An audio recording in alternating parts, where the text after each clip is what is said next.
আমি সপ্তাহে মাত্র 3 দিন স্নান করি, এটাই আমার লম্বা চুলের আসল রহস্য।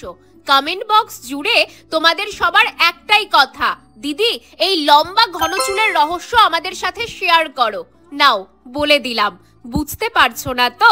শোনো তাহলে, আমি আগেও বলেছি এখনো বলছি, ভালো চুলের জন্য দামি দামি প্রোডাক্টের কোনো প্রয়োজন হয় না। শুধুমাত্র একটা রুটিন নিয়মিত ফলো করলেই চুল ভালো থাকতে বাধ্য। সেটা হলো সপ্তাহে 1 দিন তেল আর 3 দিন শ্যাম্পু।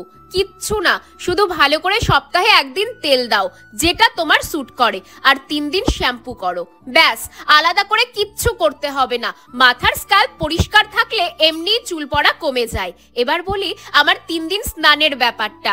আসলে এত বড় চুল আমার যে রোজ ভেজানো সম্ভব নয়। যেই 3 দিন শ্যাম্পু করি সেই দিনগুলোতেই চুলটা ভেজায়, অন্যান্য দিন মাথা না ভিজিয়েই স্নান করি। আর আমার মায়ের ভাষায় এটাকে নাকি স্নান করা বলেই না।